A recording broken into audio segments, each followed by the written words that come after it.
Welcome back, everybody, to the Gaming Careers Podcast, episode 62. I think we're at now, and let's timestamp this, the 11th of July. We didn't have an episode last week because it was 4th of July celebrations over in America. So catch up with Ben about all of that, but plenty of live streamer and content news to cover today. We've got updates across all the different platforms, some new features being rolled out, some new features being tested on some of the social platforms as well as the streaming platforms. And then, of course, the big juicy topic that we'll be covering towards the end of the pod, like we normally do, is these new streamers, or not new, big streamers that have now signed with YouTube, left Twitch. We've got more of them. I don't think either of us guessed the correct ones, but we're certainly going to be talking in detail why so many streamers, so many big streamers are taking these exclusivity deals with YouTube and leaving Twitch, even though Twitch has, had quite a few good updates recently. But we'll get to that when we get to it. First, I want to introduce my co-host, as always. Ben, how was your 4th of July celebrations? You like being independent from the United Kingdom? Yes, we're finally free of your oppression, Pete, over here in the good old U.S. of America. No, I'm happy to be back, man. After our week off here. Lots of good celebration. Hopefully, if you guys are in the US, you had a good week as well. And excited to get into the news that we have here, Pete. Quite a good amount of stuff, especially on Twitch and YouTube, as always, especially with the title of the stream today. So yeah, we have a lot to talk about on the streamer front this week. I see a lot of people tuning in from the UK, noticing the beads of sweat already building up on my forehead. The UK is not built for hot weather, and we have maybe 1 or 2 weeks a year where it's hot enough to warrant air conditioning, but none of the UK, like nobody in their home has air conditioning. Like big shops and things like that will have air conditioning, but it's one of those days, and it's going to be one of those weeks. I think it's going to be like 38 degrees Celsius at the weekend. So excuse people watching the live stream, excuse the rather sweaty, reflective skin that I have tonight. I have a quiet fan on that hopefully isn't picking up too much noise, but as I'm sure a lot of people tuning in from the UK will agree, it is hot. It's going to be a hot week. But that's not what we're here to talk about. Let's dive straight into the news. As per usual, we usually build our way up to the bigger platforms just to give people a chance to get in here. But maybe we start with Twitter. Twitter announced a new feature coming, or before that even, maybe we talk about the Elon Musk situation, because we did cover that on the podcast, that he was buying it. It all seemed to be set in stone that it was definitely going to happen. Now it seems like it's not going to happen. What have you heard about that, Ben? Yeah, I mean, at this point, I think over the weekend, they officially pulled out of the deal and still going to have to pay a ton, like $1 billion plus in fees. It sounds like. I think it's still developing, but we had to cover it because we talked about it on the podcast, and now that's all kind of out the window. But I mean, even over the last month, the effects of that on Twitter have been pretty big. So I don't know. We'll see. Maybe you feel excited or not about that based on that, because I know that a lot of people were saying it might be the end of Twitter, and then other people thought it was great. So now we're just back to where we were, I guess. My only hope with that, I guess, is that some of the things that he said he was going to do are high up on Twitter's radar now. Open source the algorithm so people can see that they're, not being pushed a certain agenda. Prevent all the bots. That's the big one, isn't it? But anyway, if it doesn't go through, or if it does go through, either way, it doesn't really, I don't think, affect us in the meantime. Anyway, they have announced a new feature. I've never even seen this Twitter account before, Twitter Creates. Is this where they always tweet about their new features? But anyway, let's bring up the screen share to actually show this. New feature called co-tweets. And this is one that actually I can see us using, Ben, like us as in me and you. Effectively, to describe the feature for those that haven't seen it, it is a way to be able to tweet with somebody else. So when you co-tweet with somebody and they accept the invitation, that tweet will be shown from both profiles sort of together. So both avatars and names will be in the tweet header, kind of like Instagram when you do like a sponsored thing and it says, TSM in partnership with Lenovo. It'll be similar to that. So it'll be Gaming Careers and Benjamin Green, and it'll be a co-written tweet that both of us have approved to send out. That's the feature in a nutshell. I didn't even think of this as something that people wanted, but I can see some use cases as to why this would be useful. There is a video that we're sort of showing on screen right now, and they also have a huge blog post basically going over what co-tweet is, how does it work, how do you add somebody to it, can you add more than one person? No, you can't, it's just one person. So I'll definitely link that down in the show notes once the live stream is finished for people listening and watching the VOD after the fact. But what do you think on first glance, Ben? Yeah, I think this is kind of cool. I mean, Pete, we even talked about, I actually tried to go see if we could do this for this show to announce it, but we don't have access to it yet. I'm in the US, but it's select accounts in the US, Canada, and Korea. So I think I've seen maybe 2 code tweets since this got announced on July 7th. I think there's some use for it, honestly, especially if you are doing kind of an announcement of some sort with somebody else, or you're a brand that's working with another brand. It seems kind of cool to have a way, because you used to have that sometimes, like you're trying to decide who's going to have the main tweet and who retweets the other person. And so this way you actually share that tweet, which is kind of cool. It makes it more of a joint effort. So I like it personally. I just hope it rolls out to more people kind of quickly, because I've not really seen it used that much yet. Yeah, I mean, it's standard for these big companies to roll things out slowly, isn't it? US always first, UK not even in the first 3 countries according to the US. So, you know, Independence Day was clearly well celebrated out there. But yeah, I can see it being useful. I can see it, like, especially when you do something in partnership, exactly like these announcements of live stream partnerships where, you know, big streamers are going over to YouTube. They could co-tweet it, so you get the mix of both audiences, the streamers' audience and the platforms. And we've seen how much collaboration matters in the world of content creation. You can really utilize combining 2 different audiences to get your name out there. So yeah, I like it. I want to see more tweets about it. I've seen some people complaining already that you don't have, like, the tweet goes out even before the second person approves. Whereas I thought the intention would be that the person has to approve or reject. And if it was approved, then the tweet would go out simultaneously, rather than like to the writer's Twitter first and then eventually to the other guy's or girl's Twitter once it's been approved. So maybe some bugs to be worked out, but that's exactly why they're rolling it out slowly. Anything else to say on the Twitter code tweets, Ben, or you want to introduce the next one, which is a platform we don't cover very often on this podcast? Yeah, you know, we're trying to show love for all the platforms out there, Pete, even though we talk mostly about Twitch and YouTube these days. Trovo, if you've never heard of it, is a live streaming platform. I think it's primarily popular overseas, in Asia especially. And it looks very much like Twitch, like a very clear inspiration, we'll say, from Twitch, just green. But they announced Spaces on their platform, which to my eye looks very much like Discord essentially being built into Trovo. So when a streamer is offline, you could go essentially on their page and go in some text channels, basically just like a Discord, and be able to talk to other people there. So it's kind of a cool idea, actually. I don't know anyone who streams on Trovo personally, Pete, but we do try to cover this because it's just one of the other platforms out there. I think it is technically the 4th largest, probably, for gaming, behind Facebook and Twitch and YouTube. So we should probably do some coverage, but I don't know, Pete, you have any thoughts looking at this initially? Yeah, so the initial video didn't really describe too much about the future plans for it. Like you said, they're certainly not afraid of copying what they think is a good layout, good design. Trovo as a platform looks awfully like Twitch, which is no bad thing. Like, a lot of people really like the layout of Twitch and that sort of flat, dark design.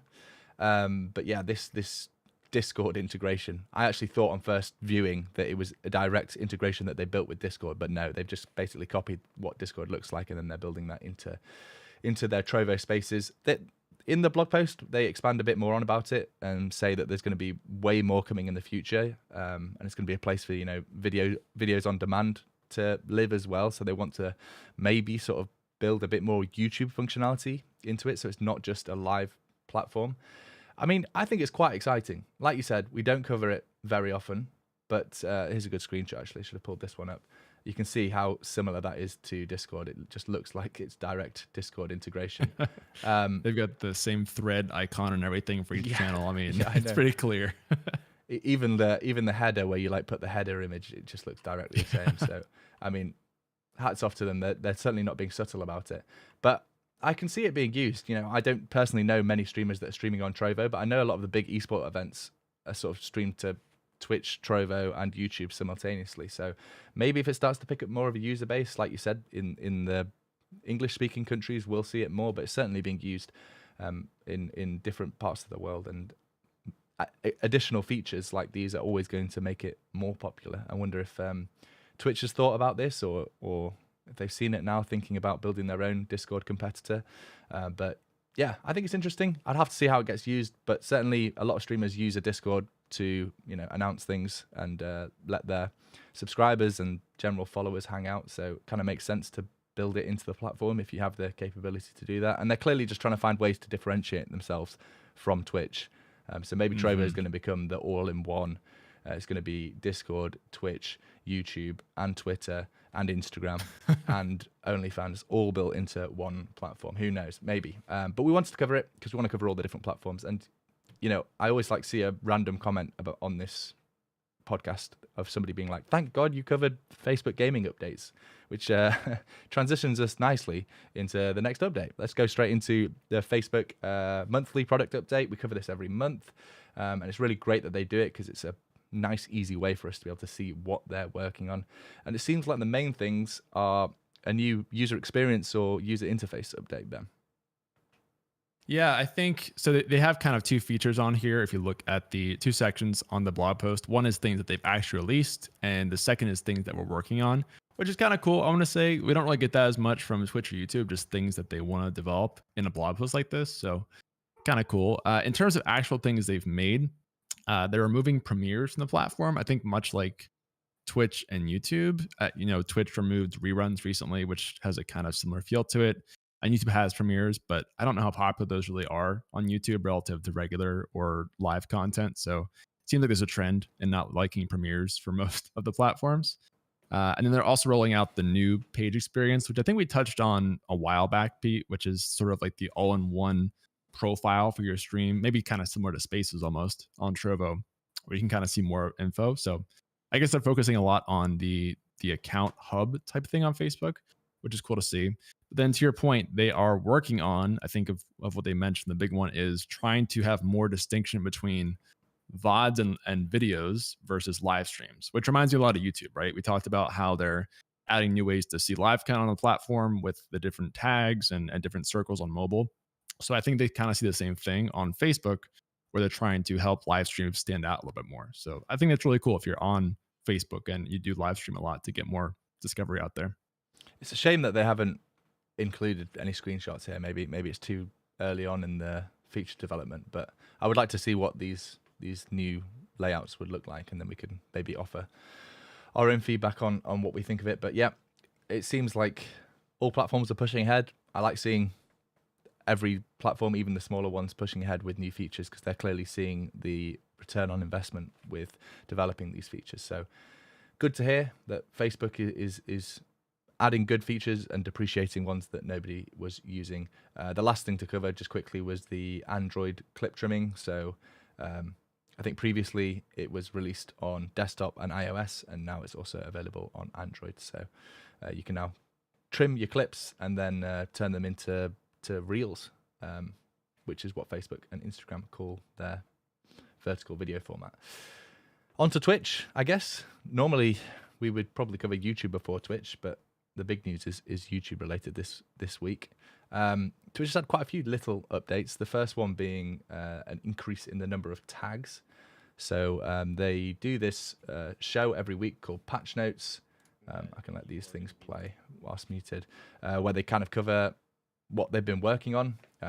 Usually we kind of cover it before this because we get wind of it through various different Twitter accounts like Zach's. But this time this has come out new for us, which is, doubling the number of tags. I think a lot of people wanted to have more tags and also wanted the ability to make their own tags, not necessarily use Twitch's massive library of tags. And they've kind of added that as well, Ben, from what I can see. You've pulled up a screenshot here, which I must apologize is super low res. It's pretty bad. I don't know. Yeah. Did you capture this yourself, or have you found this on Twitter? And so, yeah, for context, this was weird because they usually will put out like an official tweet or a blog post for new features. This was literally just a VOD from a live stream that they tweeted out in a thread. So that screenshot is from one of the videos that they showed. That's all I could find. But yeah, basically in a nutshell for tags, they're doubling the amount you can use up to 10 from 5. And you can add custom tags, which are both really cool. But I think the biggest thing that's cool about this is now they're going to show in the search bar too. So you could add your own custom tag. And then when people search on Twitch, they could find you that way, which is discoverability. Now, I don't know how many people are using search on Twitch that much because it's been really bad in the past. So it may not actually make that much of a difference, but technically it is a discoverability boost. So I for sure would use this for, like, for example, using certain characters in games or something that I want to tag myself with. or just getting very specific about what's in your category. Like I've searched for those things on Twitch before. So if I could actually use those to find certain types of content, it could be pretty cool. So I'm excited for this one personally. There's got to be some steps in place to make sure this doesn't get abused. You know, being able to write your own tags. You'd presume that Twitch has like a central database now of words that they don't allow in chat, and they're probably using that same one to make sure you don't use them for tags. But custom tags is something that people have wanted for a long time. Now people can stop harassing Twitch to add their certain version of a tag that they want to see the whole time. They can just type it in themselves, and if they have the audience that's also searching for it, then hopefully they get discovered. I mean, it's one thing Twitch saying that you can search to find somebody via a tag. It's another if it actually works, because sometimes I type in a Twitch channel's username and it doesn't even show it because I've missed an underscore or something. So the search system in general could do with a pretty hefty upgrade. But from a developer's point of view, I know that's a pretty tricky thing to manage. So that's tags.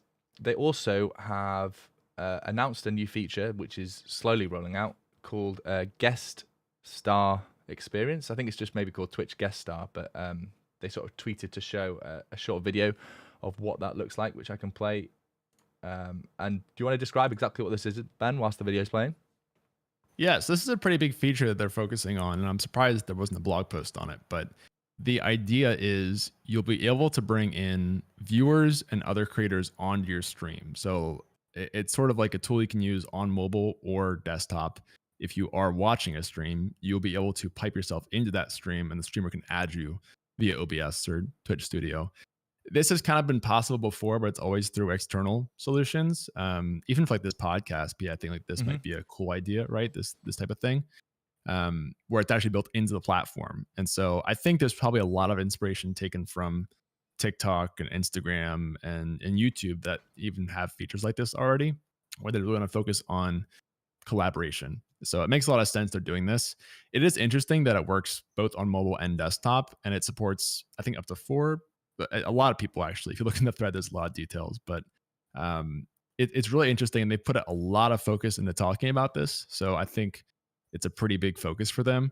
I imagine we'll get way more info on this at TwitchCon, by the way, for both of these things. I think like the official announcement will be at TwitchCon, but they put out these first initial bits just to kind of get ahead of that. So it's interesting. And I don't know if anybody has access to it yet, Pete. I think it's rolling out on an alpha later this summer is what they said. And then everybody else gets it later this year. So it's really early to announce this, but the idea is kind of cool if the execution is pretty smooth to bring in not only streamers, but even viewers just pop on and say stuff. Obviously, there's a lot of concerns about moderation and things like that too, when you can just bring in a random viewer, but like the option's there, which is kind of cool. Yeah, we'll go through the thread here tweet by tweet, because they have covered some of the main questions, I think. And we did talk about this as a sort of leaked feature, I think, in the last pod, but it's nice to see Twitch working on it so quickly that they feel like it's ready for, alpha testing and a short announcement. The main objective here really is to make it easier to collaborate. And if you think from the celebrity point of view, which is someone that we know Twitch, like if Twitch gets the chance to work with a celebrity, they snatch at it with both hands, don't they? But the actual process of getting set up with a live stream or guesting on a live stream is pretty complicated for like somebody that's not tech savvy. And like you said, the solutions like the one that we use here to have multiple webcams, if we have a third guest ever, then it's pretty easy for us to do. But having it built straight into the platform, and you can just sort of share a link with somebody and they can join via mobile or via desktop without having any software installed, that's a pretty big feature. And it wouldn't surprise me if Twitch are going to go down that route fully and have a browser-based streaming platform at some point, because they want to make it as easy as possible. So many people will give up on streaming because of how complicated it is. And it might sound easy to people now, download OBS and add your sources. It's not that difficult, but that's still a lot of steps for somebody to discover. And Twitch wants to streamline that as much as possible. So the first thing you mentioned was number of guests. It's 1 host and up to 5 guests, so 6 people in total that you can have. Don't know if that will ever expand. There are popular streamer shows where they have like 12, 15, 20 people. So maybe there'll be demand for it to grow. But for now, one host, 5 guests, so up to 6 people. And they also shared some, you mentioned there about moderation and how you invite and arrange the situation with whichever streamer you're bringing on. It looks like they've built some tools for that as well. So how you invite your guest star, and you can actually communicate with them. And they sort of, I think, go into a green room type situation, so they can check their camera and microphone before you bring them in. And then the last couple ones, the last one is exactly guest star when. So a handful of creators will have limited release alpha access, like you mentioned, later this summer. Full release to all phone verified creators later this year. So this is going to be released later this year, which is great to hear. Like you said, maybe it's going to be announced at TwitchCon EU or the TwitchCon in America as a full rollout, but certainly a useful tool, and hopefully it's going to promote a lot of collaboration on the platform. I hope that they're going to make it really easy to do more than just camera by camera next to each other. So like you could bring somebody on and still be playing a game and sort of arrange that in your OBS, rather than it being, because it looks to me like it's not necessarily you that gets the full control as on the layout, and it's sort of arranged based on how many people you bring in. Yeah, I think they're probably trying to make it really simple to use. So I haven't seen any examples of them doing gameplay with the cameras. It's literally just like a grid that changes around based on how many people you have. I think the idea is just to do really easy collaboration, like you said, Pete, and just bring people on and you're good to go. So probably just chatting for the most part, but maybe like a future version could do some game streaming too.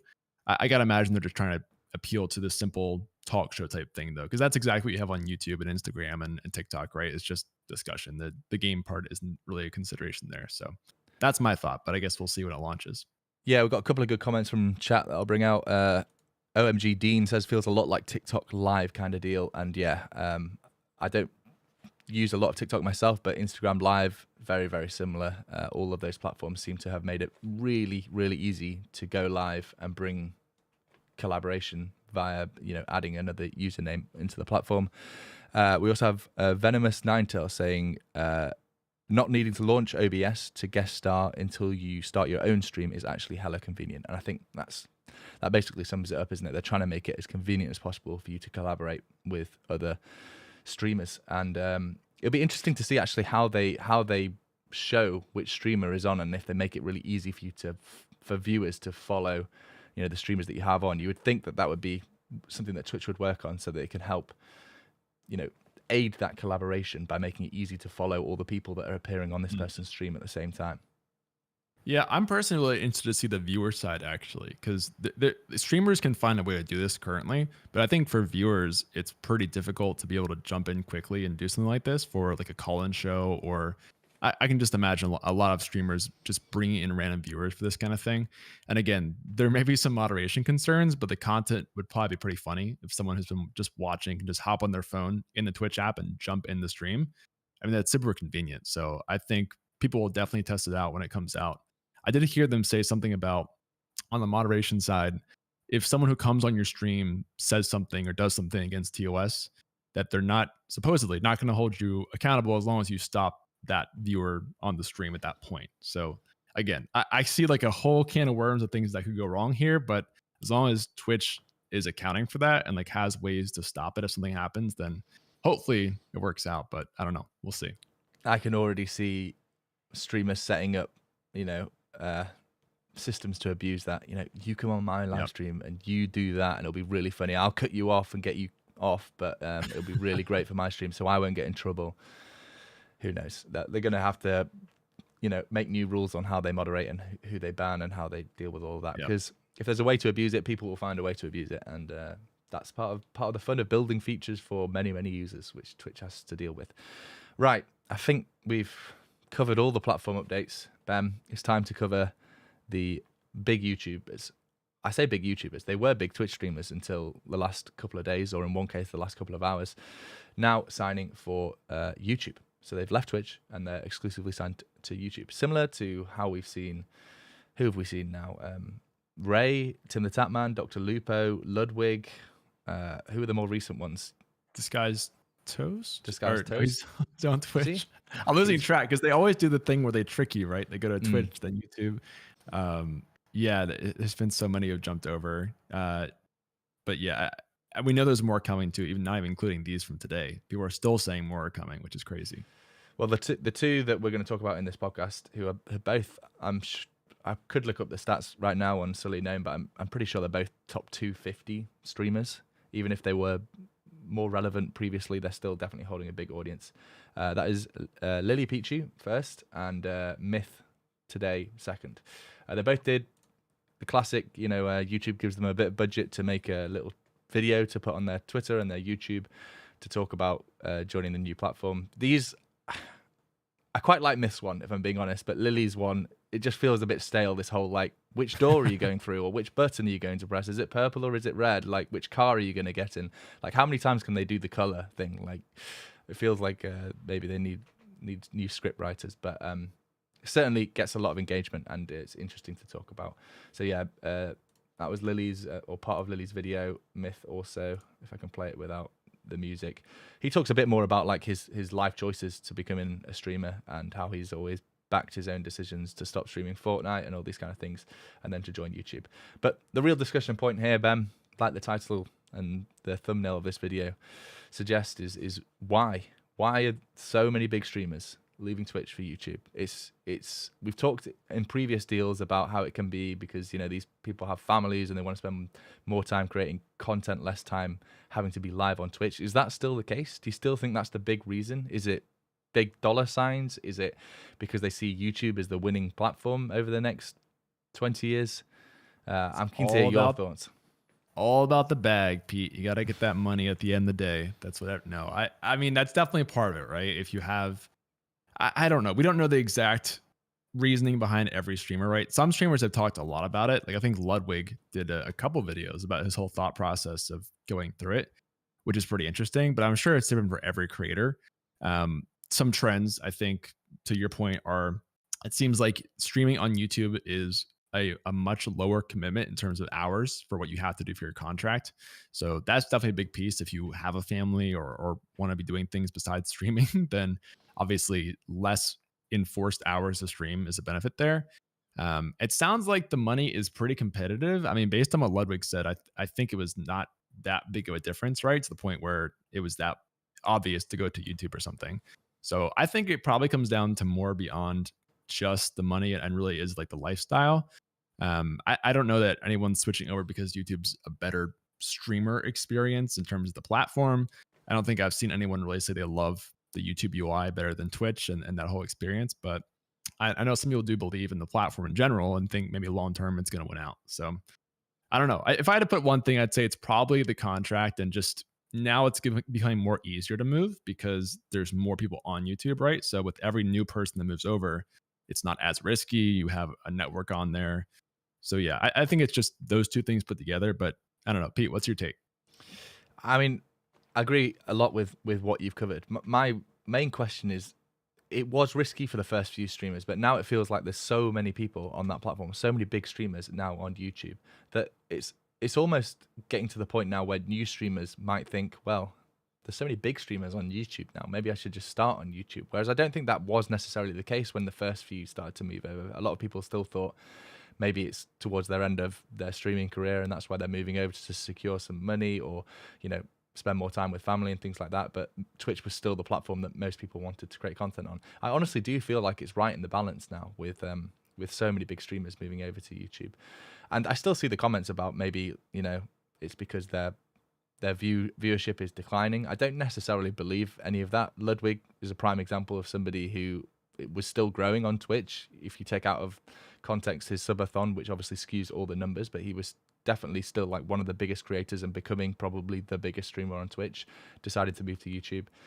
And I think probably there's a lot of discussions that go on behind the scenes. They definitely feel more valued over on YouTube. Money is part of it, undoubtedly, and the better contracts that they seem to be getting offered. But at the end of the day, I think now we have a proper platform war on our hands, and it isn't just Twitch sweating about Mixer, taking Ninja and Shroud. This is now, most big streamers will be having that conversation with YouTube, with Twitch, when it comes to their contract renewal. And Twitch can only write so many "thanks for being on our platform, if you ever want to come back" type tweets, because people are having success over on YouTube. That's the other thing. It's not like Mixer where viewership massively dropped. People are having success over on YouTube, and in some cases beating the viewership that they had on Twitch. So it's really interesting. I think there's a lot of nuances to it, and undoubtedly each streamer is probably going to have different reasons. But we're seeing a big amount of that offline TV sort of crowd now moving over, and obviously they have a lot of weight within contracts. The biggest one for me that Twitch managed to keep is probably Pokimane. Like she basically holds such a viewership on Twitch, and a lot of news outlets and things like that will always cover what she's doing. So them being able to re-sign Pokimane was huge in my opinion. But yeah, Myth and Lily Peachy are certainly not small streamers. No doubt they're holding big viewership, and if they can pull that across to YouTube, at some point people are going to start to fire up the YouTube website to watch live streams rather than the Twitch website, and a lot of people probably already are. Yeah, it's crazy with just so many people moving over, because I mean, Mixer really just had those two, right? Shroud and Ninja, and then that was kind of their budget for moving, it seemed. But yeah, YouTube is not slowing down, and it sounds like there's even more coming after these two from the rumors that are going around. Not confirmed, but it seems likely that this trend will continue. I mean, eventually people are already doing this, but I mean, YouTube really kind of wins this once people start moving on without getting paid, right? And just choose to switch to YouTube because of the culture, or there's better viewership there, or it's a better experience, which if they keep going down this route is pretty inevitable, because not only are they getting bigger and better streamers over from Twitch, but also new features, better, honestly, just the video experience is pretty much better across the board in terms of bitrate and things like that. So if they keep on this trend, it's looking pretty good for YouTube. I saw even in the chat people saying, streaming on YouTube is kind of normal now. If you're a new streamer, you kind of ask, should I go on Twitch or YouTube? And a couple of years ago, that wouldn't have really been a question. It was pretty much just YouTube, maybe Mixer, Twitch. So now YouTube is a pretty big force, and a lot of streamers, maybe not in this kind of top tier range, are moving over and trying it out because they see some streamers having success there. So it's pretty big, and I don't think it's going to slow down anytime soon, really. What's your opinion on how much viewership moves across with a streamer? Like, do you think when Lily Peachy does her first YouTube live stream, well, maybe not first, because first is an unfair example and might be a bit of an anomaly, but in a month's time, when she's been streaming on YouTube for a month, what percentage of her audience do you think are people that did watch her on Twitch versus people that just watch her VODs on YouTube and now will watch her live streams on YouTube? I think it depends. I mean, I feel like you're always going to have a slight dip at the start in the first month or two, right? Because people are still learning that you're there, and maybe a lot of them, even though you put out all these fancy announcements, they don't know you're actually on a new platform still, so they never see that notification. But over time, I think it does catch up. I think, like Dr. Disrespect and even Ludwig now, these guys have caught up to where their Twitch viewership was on average, even if they had an initial kind of dip after that first hype stream. So yeah, I mean, the user base on YouTube, you can't argue with it, right? At some point, there's just way more people on YouTube watching the site than on Twitch. And long term, it does make sense to bet on that platform for that reason, honestly. Yeah, I mean, when you mentioned that people are going to start moving across without big contracts, were we not the OGs of that, Ben?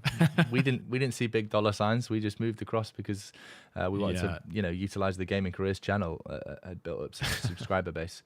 But yeah, I mean, I've been reading a lot of the chat here whilst we've been going through, and a lot of good points that people are making about why YouTube makes sense for these streamers and what kind of impact it's going to have on viewership. I'll try and read this name, but me and reading small names. Psycho Sinatra says that he thinks they would have about 60% of the original viewerships to begin with, and then she'll grow much more than when she was on Twitch. And that's kind of what we've seen, hasn't it, with Tim the Tatman and previous streamers, is that they've maybe started with a month that's a bit lower, and then eventually the subscriber base realizes that the streams are happening on YouTube and that they can catch them live at the same time every day. And as YouTube builds more and more features into discovering live streams from channels that you already subscribe to, like the little red ring when they're live, or the ability to clip and then clip from live streams and then actually be able to go to previous VODs and things like that, it's all pushing to being the biggest platform. And like you said, it's already got the user base. Twitch, in terms of how many people go on Twitch each day compared to YouTube, is minuscule. Like, YouTube is a completely global platform with, I think, like 2 billion users a month or something crazy. So it's as soon as they want to start pushing, we've said this for literally years now, as soon as they want to start pushing live streams, it will become the biggest platform. Right. And they're just slowly doing that, aren't they? They're slowly doing that, and we're seeing it become more and more prominent. And a lot of people watching this live stream have probably found it by watching a gaming careers video and seeing a red ring. So the features are clearly working. I feel like we've probably covered that in a lot of detail. I don't want to harp on for ages about two streamers joining YouTube because it's becoming more and more normal nowadays. But there are a couple of YouTube updates that we want to cover. Gifted memberships, Ben. Looks now like anyone who has channel memberships has the ability to gift memberships as well. Although the process for actually setting that up doesn't look like it's that simple. Do you want to walk through how people can gift memberships? And it's a reminder to me when I'm listening back to this podcast later, editing it, to set up memberships on the Gaming Careers YouTube channel, because people have messaged me before saying that they want to support the channel in some way, and this would be such an easy way, and we'd actually get to test the features, and I'd be able to show you the back end and all those kind of things. And it's just pure laziness as to why I haven't done it yet. So reminder to Pete. Definitely the expert over there, Pete. Yeah, practicing what you preach. No, so in terms of channel memberships, Lester, or at Shen, who's the stand-in for the head of gaming at YouTube, I believe, has announced that if you have channel memberships on your channel, you can now gift memberships to others. I think previously gifting memberships was a pretty manual process. You had to fill out a form, and then certain people had it that they could do that on their channels. So now they're rolling out to more, which is cool. In terms of how to actually do it, I think YouTube put out like an official tweet on their side that kind of spells out what you actually need to do to enable it. It is a little complicated. That's one trend with YouTube that they definitely need to work on with some of these features.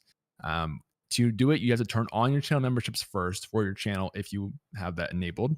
Add names to your membership levels, and then set at least one pricing level at $5 or below, and have access to the memberships. So it's a little convoluted, right? Not as straightforward as Twitch for the most part, but at least the option is there. I have seen some streamers joking about they don't even know how their memberships work or how to gift stuff on their channels because it's just kind of tricky. But again, it's there if you know how to do it, which is cool. I imagine this is one thing that YouTube will get better at, is making things pretty easy for you. And that's kind of what we've said for a while now, Pete, is one of the biggest challenges for YouTube streaming is the UI and the whole experience being a little more unintuitive or just not quite the same as Twitch. But that's a lot easier to solve than viewership and user base, right? So I don't know, but it's cool to see this is rolling out.